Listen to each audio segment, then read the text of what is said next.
Ciao everyone, this is Lola and Deidre here at Italian Cowboy in beautiful Rockport, Fulton, Texas.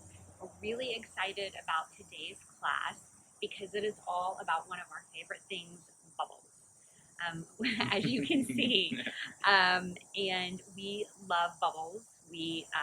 As many of you know, we drink them all the time.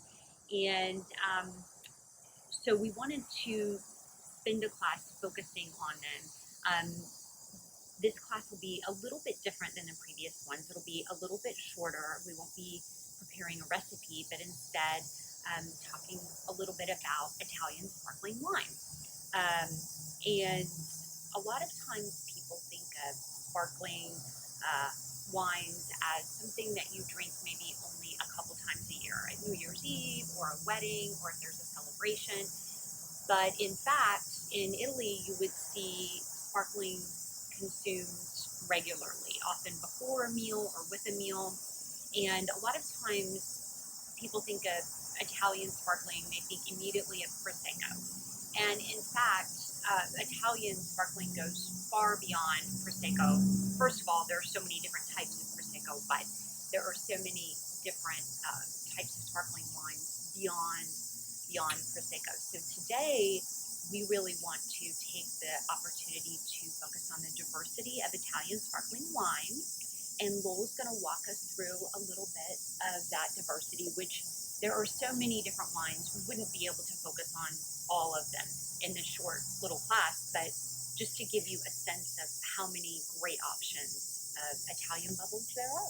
Definitely. And it's apparently cicada time here in Rockport, Texas, so hopefully not too much background noise. So we want to talk briefly about what there are sparkling wines and how they're made, both to give you a more sense of sort of how to get what you want when you walk into your local wine store, but also how to use these wines to their best benefit, because some are more expensive, some are less expensive, but that doesn't mean that they're better or worse. So oftentimes here in the store, people will come in and say, I want champagne or I want Prosecco. Because we are an Italian-only wine store, we actually don't sell champagne. Champagne has to be grown from certain grapes in a certain region in France. And that may sound a little weird to a lot of Americans who aren't used to that, but think about it. You wouldn't walk into a wine store and say, I want a California Pinot Noir, and they hand you something from Oregon. It would be a really good wine, but it wouldn't be a California Pinot Noir. And so similarly, champagne is made from certain grapes in certain place in France, in the area around Champagne. That's not to say that we don't have great wines here that are made in the same method as champagne, from the same grapes as champagne. They're just grown in Italy, so they're not champagne. The Italians, though, as Deidre mentioned, love bubbles. This is just a small selection of the bubbles that we carry, and they're very flexible. I mean, you've got your standard Prosecco here that we'll talk about in a moment, but you've also got sparkling rosés and sparkling reds and things that aren't made out of the same grapes as Prosecco, like, sparkling Gavi and Arnay. They also have another set of wines that are fizzy. They're not as sparkly as the sparkling wines that we're used to. They're called frizzante. They've kind of got like a sparkling mineral water amount of sparkly, and they're just nice and refreshing, particularly before a meal.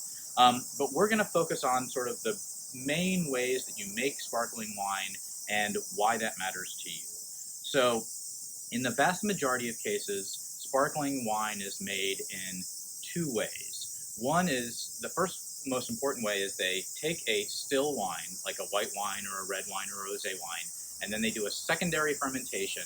And when they do that fermentation, they trap the bubbles in the bottle. If you think about the classic champagne method, which is called the classic method or traditional method, they do that secondary fermentation in the bottle. They do their still wine, bottle it, then they add a little yeast and sugar, and food for the yeast, and then they let it sit in the bottle for a long time. What that means is the yeast spends a lot of time with the wine, and it adds that sort of like brioche, bready complexity that you get from a really good champagne or traditional method sparkler. That obviously takes a lot of time, and it takes a lot of energy and money to let those sit on the lees for a long time. That's what the yeast is called, as it sort of sits there. And oftentimes that has to be done, the whole process is done by hand, because what they'll do is you end up with a little sort of mess at the bottom, and over time you turn the bottle, get it upside down, and at the very end, you've got that little stuff there at the bottom. You freeze it, turn it upside down, pop it off, the bad stuff goes away, and you've got a nice clear wine. Oftentimes that's done by hand, which is why you have a little thumbprint here to show that they are doing that process by hand. The other method they do is they make their still wine, and then they do the secondary fermentation in a big tank. That's the way that they make Prosecco.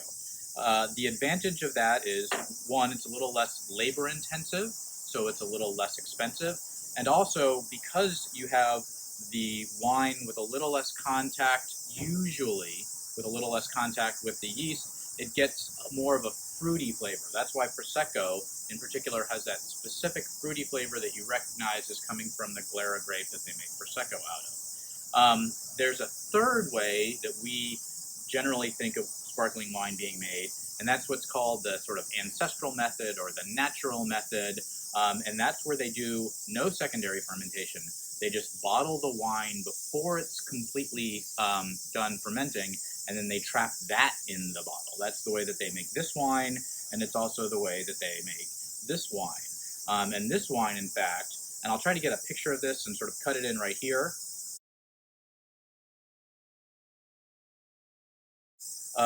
You can see there's a little, hopefully on the picture, little sediment at the bottom that when you drink, you want to probably not drink that portion, but that's what's giving it all the complexity and flavor. So that's what you've heard of perhaps nowadays as pet nat or ancestral method.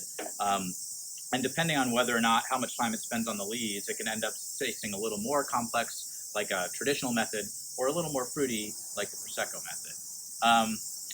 We wanted to focus on a couple of fantastic bubbles, though. One is Prosecco. And when you get Prosecco, there's lots of different variations. There can be different degrees of sweetness. Oftentimes people think of sparklers as sweet. There certainly are sweet wines. Most sparklers started out as sweet way back in the day, but over time they made them more dry and more dry. So there will be something on the label that says whether or not it's sweet or not. So for example, this says brut, this one over here says extra dry, and each of those terms has a degree of sweetness associated with it. It's a little complicated because things started out sweet, so the sweetest was sweet, and then it was semi-sweet, and then dry, and then extra dry, and then they ran out of terms, so they went brut, and then they can even go drier. But you can get, most of these are quite dry. Some have a smidge of sweetness, like the extra dry, but most of them are very dry, great additions. And so, to your meal. Even within Prosecco, there's standard Prosecco. There's areas in Italy where they've been growing Prosecco for a long time, like Valdobbiadene. They make a sort of more crisp, clean Prosecco that Deidre and I really love. And even within Valdobbiadene, there's different areas. And so you can get pretty nerdy or not, but you don't have to. The main difference is you've got things like Franciacorta, which is one of Deidre's favorites, where they use a Chardonnay grape and a Pinot Nero, which is Italian for Pinot Noir. They make it in the traditional method, and for our money, it is, because it doesn't have the same name recognition as champagne, they can't really charge the same prices as champagne. So we think you get a better quality to price ratio drinking like a Franciacorta, which is essentially the same grapes and the same method as champagne, just grown in northern Italy as opposed to northern France. And so what's this mean?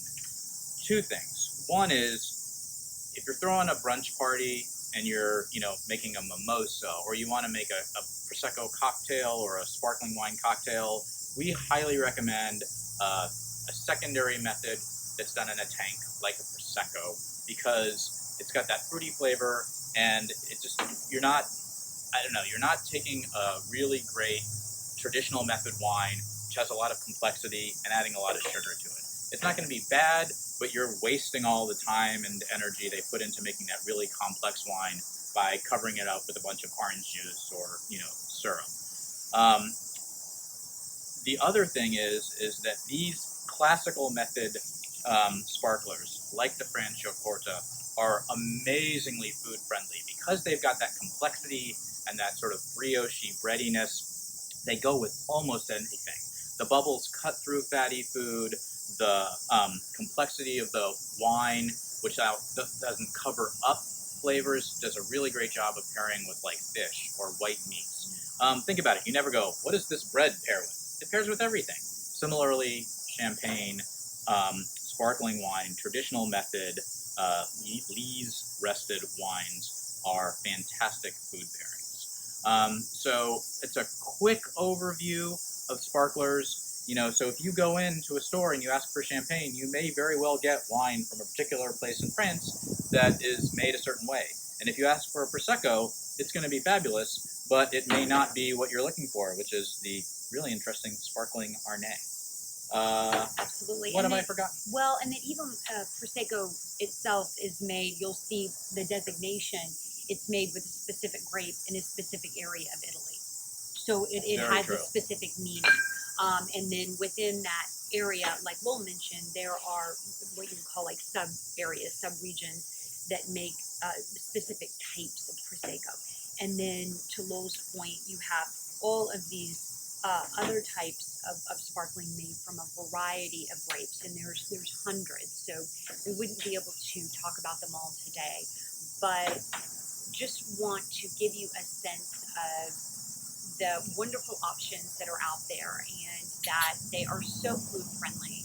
And it's one of the reasons we wanted to talk about it today, because so many of these wines, they go so well with, well, a lot of the recipes we've already done in previous classes, like risotto and polenta. All of these things, they're fabulous with seafood, both with the meal or before. They also kind of cleanse your palate a little bit. So there's wonderful options with sparkling. So definitely we want to get you excited to try different types of sparkling and let you know that there are so many options out there. And I think that's it. I think it might be time to drink some bubbles. Oh, yeah. And to talk a little bit about, so Lowell has poured this beautiful glass of sparkling Pinot Grigio. Exactly. And so when you think of things that are unusual, and it doesn't have to be your everyday Prosecco or traditional method, we've got a pet nat, biodynamic, skin contact Pinot Grigio. It gets that really nice sort of rosy orangey color. The lees that we'll try to have hopefully shown you a picture of make a really great complexity.